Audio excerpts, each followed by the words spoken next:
You're listening to Tabletop Arcanum, a podcast dedicated to learning and exploring the hobby of tabletop gaming. Your hosts are Justin Taylor and Richard Giese, so sit back and relax as we talk, discuss, and joke our way through the hobby we love so much.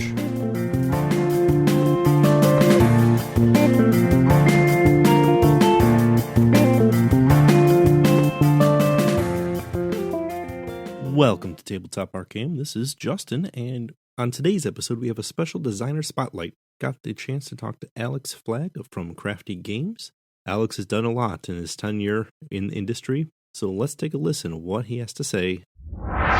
Welcome to Tabletop Arcanum. Thanks for coming and joining us today. Alex Flagg, why don't you tell us a little bit about yourself and who you are? Okay. Well, my name is Alex Flagg. I am a game designer and developer with Crafty Games, founder and partner at Crafty Games, a small independent role-playing game and board game company. I've been working in the game industry, since 2002 officially. Been a gamer most of my life, dipped my toes in a lot of different pools. Started out with role-playing games and predominantly built my career there. Been about 15 years doing that almost exclusively. Then have been moving into board games, card games, and other things like that as well. Awesome. So what made you take that leap from being a gamer and part of the community to being in the industry and actually making stuff to have other people play? So I started out as a kid. I wanted to be a comic book person. So I wanted to be a comic book author. I wanted to write my own comics and illustrate them if I could ever get good enough. And so, from the time I was 10 and on all the way through high school and a good chunk of college, that's what I was aspiring to do. I live in Portland, Oregon. And so, we're the home to Dark Horse Comics and Oni Press and a number of other studios. So it's like there was always kind of a big comic book scene here, and it was really easy to meet illustrators. There's a ton of illustrators that lived here and stuff like that. So that really got me interested in like the business side of creativity, which I was foundational for getting into games eventually. And then I went to college in the Midwest. I had a little school called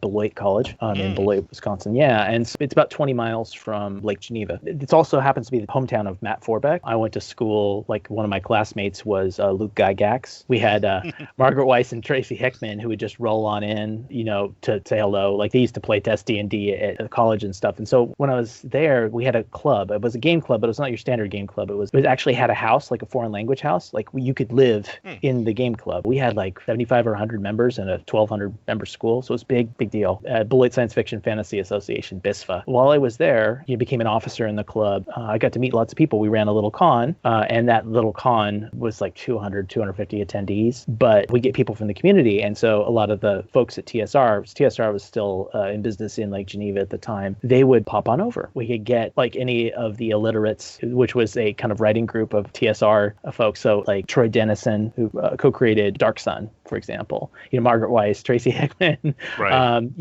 Gary would pop in sometimes. But as soon as somebody recognized him, he'd bug out. But we were this little show, and so we'd invite people in. So we had like Justin Achille come in from White Wolf at the time, and I met a lot of people that way, made connections. Another one of my classmates was Will Hindmarch, who went on to become the lead developer for Vampire for a number of years, and they rebooted Vampire. Worked at Atlas, and he's had a career in games since school. Another friend of mine was a production manager at Privateer Press. So we all kind of like met people, and that was kind of our professional network we established there. And then a lot of us went out to work in games in some capacity or another. So I got interested in doing games as a business there, kind of leaned away from comics. So I came out, I wanted to do games, and I started working in video games, actually. So I was hustling on the side doing mod teams. There was a community that was building around Unreal Tournament before they had the Unreal Engine. Counter-Strike had hit right around the time I graduated. And so a lot of people wanted to, let's do video games. That was the new thing, because we had an open source engine finally for people to work in. And so that same thing bubbled up under, everybody was hoping to kind of create the next Counter-Strike knockoff in this new community. I worked in that space for a number of years, but I always wanted to do role-playing games. So I invented a role-playing game as kind of a resume piece to get myself some freelance work called 10,000 Bullets. I loved crime films, and so I decided to start hacking at D20. Will told me, he's like, you should really try out this D20 thing. The OGL is out there. You don't have to risk your own mechanics being stolen. And this is the early days of web publishing. Right. So I decided, go ahead and I'll learn a system and I'll start making my own thing, because the mod team was not going well, was falling apart. So yeah, I said, I'm going to do my own thing, be my own boss. I started working on this game, and I looked at what was out there in the ecosphere, like what was going on in the community. And, there was they had dropped the new Star Wars D20. That was the Saga Edition one? Oh no, Or before the that. one before? The This one is before. the Okay. first Star Wars D20. Okay. And so yeah. So that was right around 2000. So I was out there. I was already working, and I was kind of working off a 3.0 base. Then I looked for other games that might be in my lane because I wanted to have a unique resume piece. There was nothing out there. I'd seen a game called Series Archer. I kind of glossed over it. I went back to work. Beginning of 2002, there's a new game that's dropped called Spycraft. It has a free play thing. It looks almost exactly like my game, what I had been building for my own system. Oh. Yeah, well, no, it was fine because what I did is I was like, okay, great. They are smaller than D&D, so maybe they'd be interested in having me do a mod for them. I wrote to this guy named Patrick Capera, cold, and said, hey, I've been working on this hack of D&D. The work I've been doing is very close to yours. What if I reconfigured it to work with your game when it comes out because you're about 2 months from release? He's like, yeah, sure, what the hell? So I pass him the initial version, and it goes around the office at AEG. People are like, what, geez, what is this? And because we're all about the same age. Everybody likes action movies and like, oh, this is pretty cool. We were making a plan to meet in the last Gen Con in Milwaukee in 2002. So I go out there and I show up with a 100 and some odd page manuscript. Here's my resume piece. Wham. Basically, Pat hired me on the spot to join the Spycraft team. So that was how I got in. I just had done a ton of work and, had a few connections and kind of just decided to go there, talk to people, and go have some meetings. And then I spent years hustling. I was working on a lot of Spycraft. I got pulled in pretty fast, joined the mechanics team. And then when Spycraft got cut loose in 2005, when AEG was in the midst of a major restructure, we all kind of were without a job. We just released Spycraft 2.0, the second edition. It's this brand new game. It just released. And then like a month later, AEG shuttered all its role-playing game lines. We didn't know what to do. We had spent a year and a half working on this thing, and we really believed in it. It had got all sorts of critical acclaim. So I said, well, let's start our own shingle. And Patrick and our other partner at the time were like, sure. So we kind of scraped together what money we'd been able to save. And, it wasn't very much. Worked at a deal out with AEG to take the brand with us because they weren't going to use it. So we cut a deal with them, and then we went out and started out on our own. Released our first game in 2006 and did role-playing games for a number of years. And then in 2008, a friend who was telling me, oh, you got to read this book. It'll make a great role-playing game. and I was like, whatever. I'd heard that so many times, everybody pitching me a game. Like, oh, I like this thing, make a game of it. He was harping on me for like 3 months. And I was like, fine, I'll read the damn book if you leave me alone. So that first book is Mistborn: The Final Empire. So I read it and like this guy's a gamer. I can tell how he's thought through things, how, this pacing and stuff like that. So I wrote to Brandon Sanderson Cole. At this point, he had released Elantris and Final Empire, and he was about to release Hero of Ages, the second book. Okay, so he was on his book tour. This is like before he really became the big showstopper that he is now. Oh yeah, he didn't have Wheel of Time at this point. I wrote to Brandon cold, and this is back when I don't even know that his wife was helping him yet. It's like it was just him, and so I got him, and he's like, oh hey, because he's a very personable guy. He's like, yeah, sure. Yeah. Oh, I'm going to be in Portland in 2 days on a book tour. And I was like, can I just come by and we can talk? He's like, sure. So I showed up at his reading. We talked. We hit it off. We had a hamburger together. And then we kind of left with a commitment to see if we could make it work. And that was how we started. And then about the time we signed the papers, like right after we signed the papers, Brandon landed Wheel of Time. Okay. Robert Jordan died. And then that was the rocket fuel, right? And so it was like, oh my gosh. So we thought we were going to be working on like a couple novels and just to be a good way for us to dip into a licensed property and stuff like that. And then it just off he goes. And then that's how we got into it. And then of course, Mistborn is a huge hit for us. We make the role-playing game, release that in 2012. Everybody keeps asking us, can you make a board game of this? How else can I get into it? I don't really do role-playing games, but I'm interested in, board games to be a little more accessible. And so we went back to Kevin Wilson, who is a friend of ours. He was Pat's partner at AEG, his writing partner. And that's how they met. And so they had worked on 7th Sea and a number of other games together, Legend of the Five Rings and stuff. And Spycraft. Kevin's like, yeah, sure, what the hell? I'll work on a game with you. We put it together and we released Mistborn House for, and that was kind of our big launch into board games. The wild and turnty tale that is Crafty Games.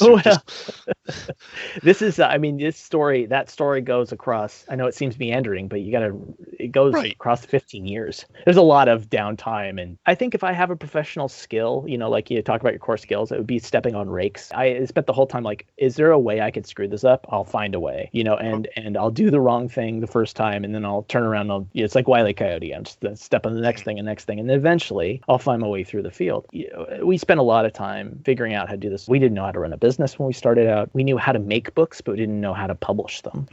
We didn't know anything about distribution. We didn't know other than there are distributors. And they sell. This is the thing that we should probably figure out. Well, we have no idea. And there's no book out here on how to. But we knew that we believed in our ability to craft good books, and that's how we got started. And it was just from there. It was like I joke with Pat, like our superpower. Yeah, we have all these relationships with somebody 5 years ago or whatever. But the important thing for us is our superpowers. We're like that little kid from Captain Planet. Everybody's got their rings like fire, earth, and then the one kid's like heart. Heart is our power. Like no. It really was. It was the power of like good relationships. We both always be fair dealers and honest, honorable, and kind to people. And I think that if reflecting on it now, I feel that's the game changer. Like I think we were good at what we do, technically good at what we do. What mattered more than anything is that people think well of us personally. They like us, and so when we come, when we talk to them about something, they're willing to give us a chance, and that really matters more than almost anything. This is not a big industry. It's run on relationships, and what you do echoes into eternity.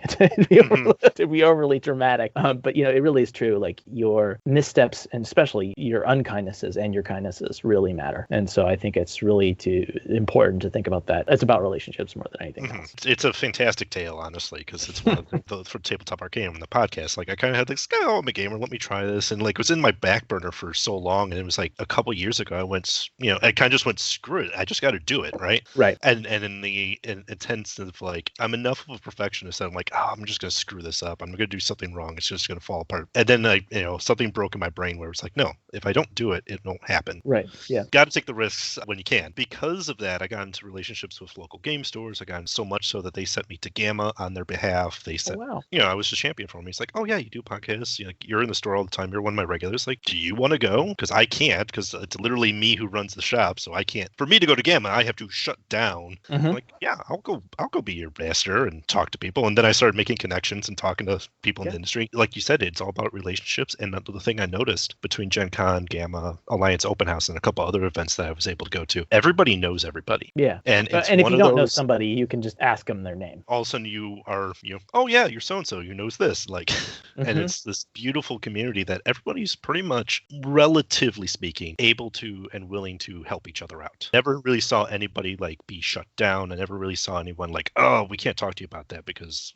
we're more important than you. It happens in the industry, sure, but it's not as prevalent in the game industry that I feel that other industries might have. We're not really in competition with each other. I mean, when we built Crafty, our approach started out saying, we're never going to be a big company. Like, I don't foresee that for us. Our goal, if we can't be King Kong or Godzilla, we're going to try to be a cockroach. Because what a cockroach can do is a cockroach can survive being stepped upon, right? So that was our business model from the beginning. We started out being small, durable, able to kind of scuttle between the toes of very big people that would accidentally or intentionally step on us. It's not the most beautiful mental picture, but it really has worked for us. It allowed us to make mistakes. It allowed us to survive our own mistakes and mishaps and midlife crises and having children and, all those other things that I've seen other companies just go ass over tea kettle over. Good example here is the pandemic, where this has been a tough year for everybody. I think it's maybe invisible from the outside, especially people who aren't on the creative side. Like this year has been a very tough year creatively. It's hard to find motivation. A lot of us are already working from home. Our one outlet and a very vital part of that was going to cons and seeing colleagues. You could count on that every quarter or more often to see people, get in touch with the customers. That's an important selling, sometimes the most important selling venue. That's where you do all your demos, where you test products. It's where you get pitched on new games. All that didn't happen last year. There's been some venues for the Pitch Project. I got to give a shout out to Jay Cormier and Lung Finn, got his name wrong. I know I did. But those guys who put together the Pitch Project did a great job. We actually have got 2, maybe 3 games out of that one. It was fantastic. So ultimately, we're not having the social connections. We're not having the professional connections. The industry is just, it's all relying on kind of old, it's kind of a musty cobweb of connections right now. Right. That's tough. And then if you have to suddenly become a stay-at-home teacher or whatever else on top of everything else you're doing, it's tough. But you're seeing it now, like in the production was what happened with production in China and stuff. That was a big disruption. Yes. The ripples are still going back and forth. I mean, aside from the basics like, oh, shipping is expensive because there's a container shortage, it's the fact that you can't get stuff shipped. If all the containers are over here, you can't get anything on a boat. So it's got to take a month there and a month back again and then back and forth. And so this is not like a pebble in the water where you feel some ripples. This is a tide going out and then coming like a tsunami. The tide gets sucked out and then a big wave hits and then it's sucked out again and then wave hits. And so we're still going to be feeling those sort of aftershocks, I think, all the way through this year. Yeah, I'd personally hazard a guess it's going to be probably a couple years before it all hopefully settles back down into a relative normal again. Yeah. I think because like you said, it's going to be this catastrophe or this thing caused the next thing, which almost domino-wise, and before all of that waves settle, it's going to be a while. Yeah, that's what happened with the containers, is everybody who got jammed up last year, an early Chinese New Year, followed by the pandemic, and the lockdowns in Wuhan, and then everywhere else, and then the production lines having to slowly come back online, all those things go out, well, then all the containers are gone, and all the ships are on the other side of the pond, and then, then they all come back. Well, then everything that's built up hits again, and then back again, and then what is it? That we've got to get stuff out for Christmas, the things that were scheduled, and all the people who were trying to get stuff for Christmas and couldn't get it online are trying to jam it in there. And so it's just like, it's crazy how it stands up and then falls right back over again. You've talked about doing games like Mistborn, which are IP licensed stuff, and then you've also talked about some more original concepts. Can you talk about some of the differences that you faced when approaching those type of projects from a developer standpoint? Let's talk in the context of Mistborn. In some ways, I think developing a licensed property, the hardest part doing creative work, I think, is the blank page, right? You hear this with people talking about writing, and this is tough when you don't have any boundaries. When you can do anything, you realize, I'm totally free, and then you're like, but I'm totally free. Like, I'm totally free. And so it's hard to kind of pick a direction sometimes. And with a license, you have a little bit of a security blanket, and that it has an established fan base. So when you're a publisher, you're thinking like, okay, I know there are people out here that already want this, and you can test what do they want. Why do people like Mistborn? It's a good example. I started there when I was designing the role-playing game, because we did that first. I'd read the books. I knew what I liked about them. I was able to go out there and say, look, what do people like? Well, I learned very quickly. People really like the magic. That's Sanderson's. That's really his thing. Like his calling card is his original magic systems and the way he thinks about it. So I knew like I had to get that right. And so that became a pin. You end up kind of like being that crazy guy with the red string and the pins on the corkboard. Like you're putting your ideas like, I need to do this, and then this has to be the best. This is the most important. And these things come off of it. I have to do all these things. And so, when I designed Mistborn Adventure Game, the role-playing game, that was the thing where I knew three things. I knew that people liked the magic. I knew that I was working in the Mistborn universe and I was not going to alter it, but I was allowed to write in the cracks. So I was able to fill out things around the world, but not mess with the narrative. I knew that people really liked the magic. I had the book to follow. I knew that Brandon really liked the old Star Wars role-playing game by West End Games, the D6, pile of D6. Yeah, those are the things I started with. And I went from there, and I said, well, what's the focus? And so you'll find in this game, it's kind of like along the lines of Fate or something like that, by Evil Hat Games. And it's a pretty simple, straightforward system using D6s to resolve, because we knew that a lot of our readers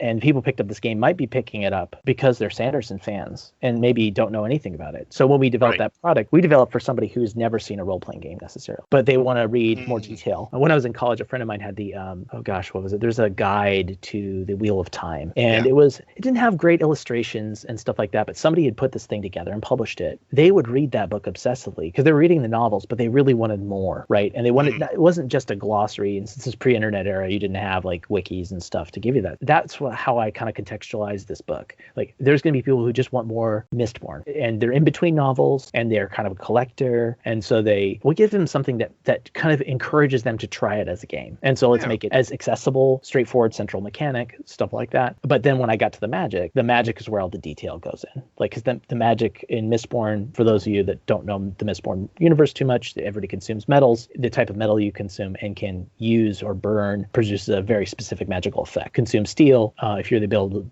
burn it, you can push on sources of metal. But if you consume iron and can burn it, you can pull on sources of metal. And so that's a very narrow context. You get this kind of low supers context. So it's like, well, how can I make these characters interesting and diverse where everybody wants to use magical powers? So we framed that all in that context. And so, like, the base level character is a person who can use one metal. Like that's the average power set. So you're kind of on the fringe if you're a person with no superpowers. But I knew that that's what people are playing for. That's what they liked, and they want that detail. They need that specificity because that matters in the books, and so it had to matter in the game. And so the same thing in Mistborn House War.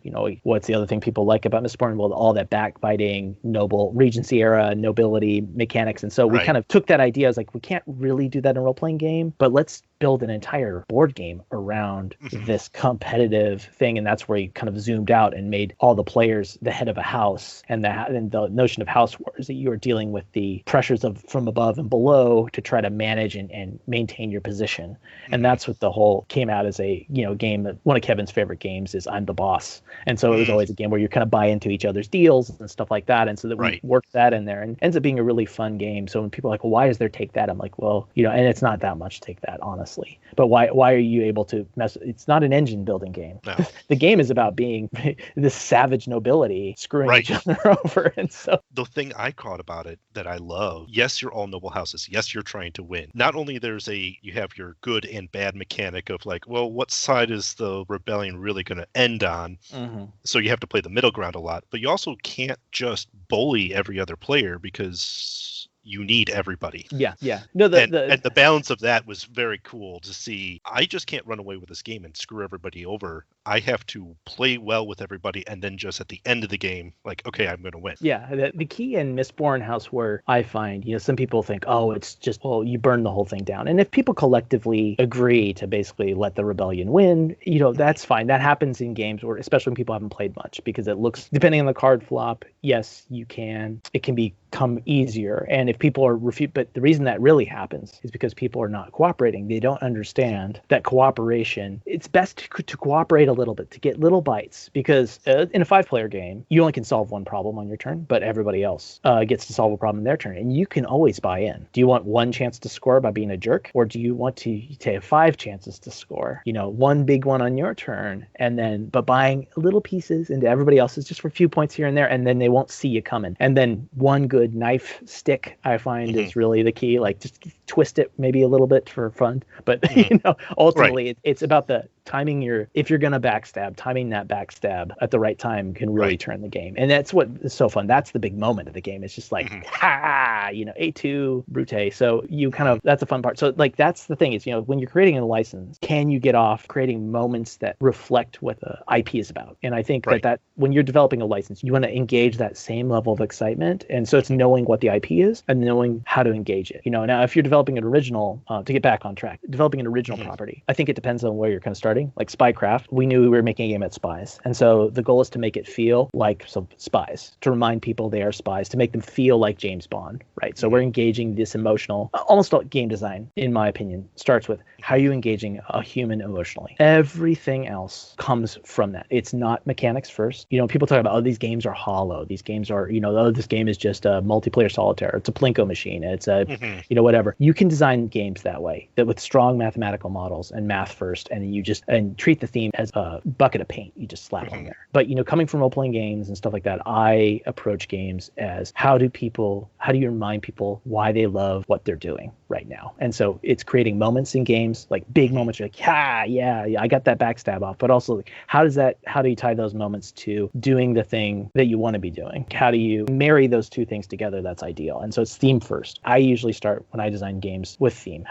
And use that to inform everything else. And with theme, I'm always trying to meet an emotional, this is going to sound maybe overly stated, but an emotional need. Because why would somebody pick my game off the shelf versus somebody else? Sure. Some other game out there? Because there are games that execute technically way better than anything else I could do. Role-playing games are especially about emotional, social interactions. And so I want to create those interactions and let them play in the universe and step away from their daily problems and feel like, I'm an awesome spy. I am, going to go to this island in 14th century, to speak to our new game, Buru. With board games, it's a little hard because board games have to be balanced. They almost always are competitive. Balancing theme with the mechanics is a little more of a dance. But I think, again, I always look for, what are these high points? Where do people people feel really excited? What are they most excited about? How do they physically engage with the game in space? Which is one of the hardest parts about playtesting in a pandemic, virtual playtesting. It's like, it's not about people crunching numbers. It's about watching where people's hands go. What do they do? What are their faces doing? How are they how long are they thinking about something? Where do they hang up? You learn so much by observing people without a single word. And you also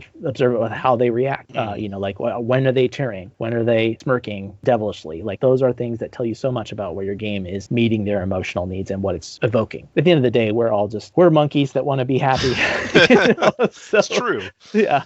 And ultimately, that's I think for most people why they are gamers is, either marry the escapism with finding some sort of fun aspect of it. I'm one of those weird people who I could be just trashed at a game. I don't care. If I had a fun time, if I had a good social encounter with everybody at the table, then I won, right? Yeah. My play group here, we are all war gamers. So we started out as war gamers and started playing board games together. Right. So we're ruthlessly competitive, trash talking, people love Ameritrash stuff. But at the end of the day, if the game is fun, and the reason people come every week until the pandemic, we had about 7 years we didn't have a game night canceled. But it was because people come over here, they pour themselves a bourbon, we sit down, we play, we catch up with each other, we sit around the table, everybody's like, well, what did you play? Oh, we played this something. I lost really badly. But these are very competitive games, and we're competitive people. But at the end of the day, we're there for each other to hang out. And that's, again, the emotional need comes before everything else. Normally I ask this a little bit earlier in interviews, but what have you been playing recently, pandemic-wise? And I will caveat, you cannot use Buru as an example. You can't. Okay. I always say, because I always talk to people who are like, oh, I'm pitching this new game. Like, I know you're playtesting it. I know you've been working on it. But what else has been in it's been solo mode. It's been solo mode for me for months. My Christmas gift for my wife is to play more board games with me. Okay. So we've been playing Lost Cities. She's a scientist by training. So she likes abstract games, like Azul, but she's also very competitive. Don't tell her I said that. She hates being called competitive. But she loves Azul, probably the one we played the most. We played in Lost Cities. That's been a good one. Again, it's a straight competitive abstract game. That's pretty good. I'm taught her Castles of Burgundy recently, which is one of my personal favorites. There's a lot of moving parts. Oh, what is this? Why do I have to do this? It's like, because the rules say. She'll get there. When she figures out how to beat me, she'll definitely be into it. But yeah, for me, it's been mostly kind of short abstract games, especially 2-player games. I recently played Smartphone Inc. from Arcane Wonders, which I really like that game. It's got the coolest action selection mechanism. I love action selection games. That's kind of my personal favorite. And I'm getting into economic games a little more, not like stock trading games so much, but not quite the 18XX series, but no. I'm very excited to try Pan Am because I love Acquire. Acquire for me was kind of a revelation that it was so elegant. And then I was like, oh my gosh, this game was developed in 1967. It really did lay the groundwork for how economic board games, the modern economic board game works. So great respect to Sid Sachs and Pan Am. It looks quite a bit like that as well, similar. So those are kind of the things that I trend towards, the light to midweight Euro games, but I like games with lots of interaction. Even Castles of Burgundy, still with the kind of like what tiles you're grabbing and how, so there's a timing element, which I think is really important. And so I always go back to that one whenever I can. You kind of hit on it a little bit. With Brandon Sanderson, you had the Mistborn Adventure Game RPG, which then kind of also spun into the Mistborn House, where how do we make a board game out of this? That way we can hit multiple audiences. Was that the catalyst that made Crafty shift a little bit more away from the RPGs to more board gaming, or was there something else kind of spiraled that out for you guys?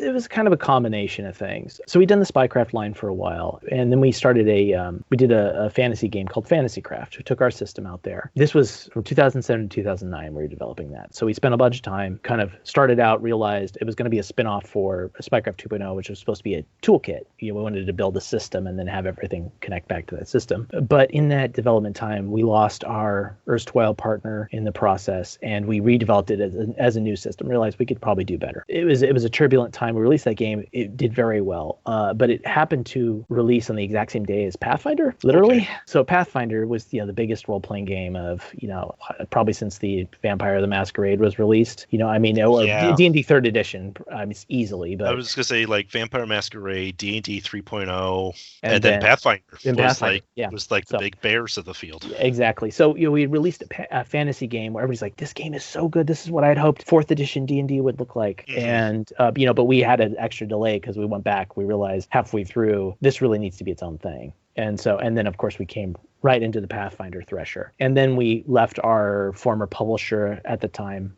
There was a pretty acrimonious dispute. We parted ways with them. That was a blow to that game and kind of a blow to us. And then we shifted towards, we continued working on that game, but I shifted to doing Mistborn. So we had landed the license. Mistborn proved to be much more successful than we had ever expected. And so I think with that being, I was the brand manager for Mistborn and have been, for 10 years now. But, I had a child, and that all these things started to pile up. It's a lot of work to grind out books, and especially as a small studio, especially with our most successful brand was also one that's very difficult to write for, because you're weaving in and out of existing canon. There's a lot of limitations of what you can do, and then it's hard to find freelance authors that can also do that. And then of course that canon is shifting all the time, because Brandon's making choices about the universe and backwriting some of it. We have a kind of a carte blanche now. We've reached a state of equilibrium where it's easier for us to kind of see this is a fixed box we're in, as opposed to having but we were writing, a lot of this was happening at the same time that the Alloy of Law series was coming out, and there's a lot of not retconning, but there's a lot of stuff that's happening there that's coming back and affecting earlier stuff. And so, it made it a very kind of a minefield to walk in. The Sanderson fans are very into their canon.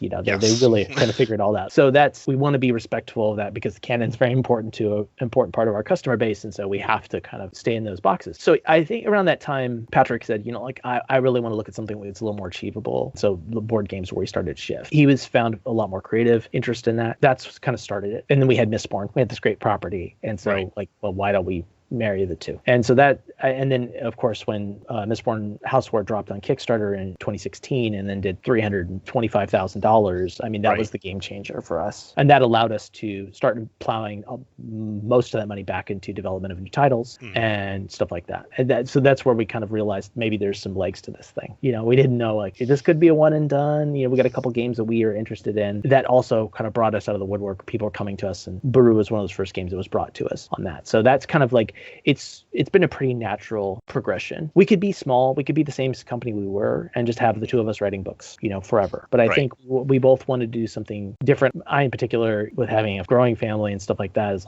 having a way to complete a project all the way through, rather than having sometimes it's feels like a baton death march of writing another role-playing game book. And I love another supplement. Yeah, exactly. I love writing it, but the hardest part of role-playing game development sometimes is spend 6, 8, 12 months on a book. You release it. Your fans go out and buy it the day one. They read it that night. They come back and they're like, all right, awesome. When the next book coming out? That is a very expensive, very difficult thing, because you have to be like a content mill when you're running the company and you're doing all these other things. You can't, that balancing act is beyond us. So board games are another way for us to find new ways to publish stuff. And but there's a lot of rakes to be stepped on. So we had to do that first.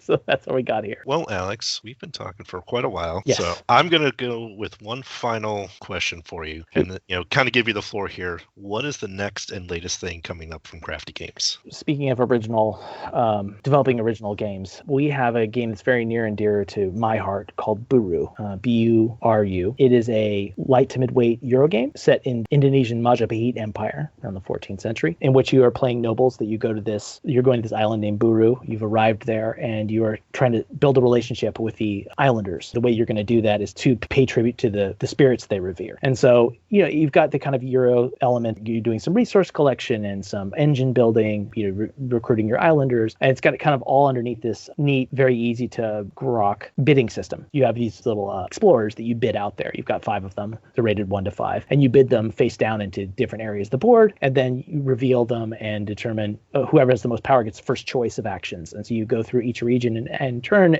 as you build your way to paying tribute, where you get most of your esteem. And so you do that across 5 rounds, then you're done. So it's this game. It's really, I've liked it. It was the first thing we bought after we started making board games. We released Mistborn House War, and then that weekend we met the designer. So this is a game I've been working on and developing for 4 years now. So it's coming to Kickstarter finally. We're about 2 months out, end of March or probably early to mid-April. We're still trying to shake that out. But it's this beautiful game. Absolutely gorgeous. It's been illustrated by Dan May and Anggar at Arasa. So we've got an Indonesian artist. Anggar is Indonesian. We have Indonesian consultants. We built the game to be language neutral. So beautiful components. Big old, chunky. Meeples represent the totems of the spirits, because those are passed throughout the game. We've got like all these nice wood tokens in there for the resources and the explorers and stuff like that. Got an expansion on day one that adds an extra region to the game. So it's the first time I did work on a Euro. I've always kind of worked on more of the American heavily thematic stuff, but I got to do the thematic development on this. The game's always been called Buru, but at the time the designer, he's like, just picked an island. He's like, let's throw that in there. And I decided I got looking into it, and I did some research on the history and the anthropology. I was like, oh, this is really cool. And then we got into and then did some more work on the art. When is the first time it appeared in a written history? And it's like, oh, right around the middle of the 14th century when there's a huge expansion. And did you know that there's this giant kingdom that was there? And look at it, it was a Indo-Malay thing. And then it just like opened up this thing of this beautiful art and all these influences. And so it kind of took that and really ran with it. It's highly interactive. It's really dynamic game.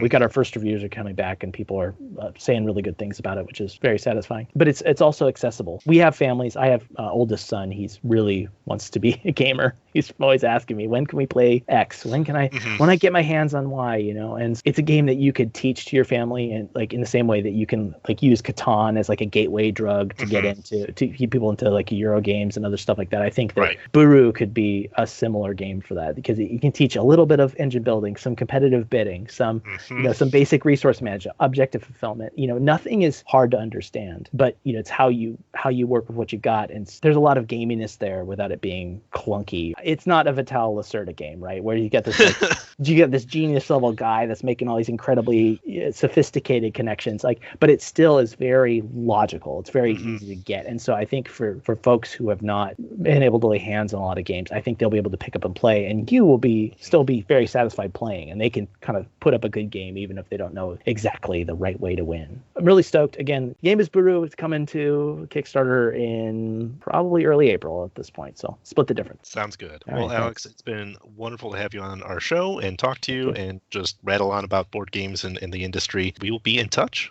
and so thank you. Sounds good. Thanks. Welcome back. I hope you enjoyed our time with Alex Flagg from Crafty Games. It is exciting to hear some upcoming projects and some stories from within the industry. As always, thanks for listening, and we're on social medias like Facebook, Instagram, Twitter. We're also on YouTube, so make sure to follow, like, subscribe, and get those notifications so you know when we post new items. Until next time, happy gaming.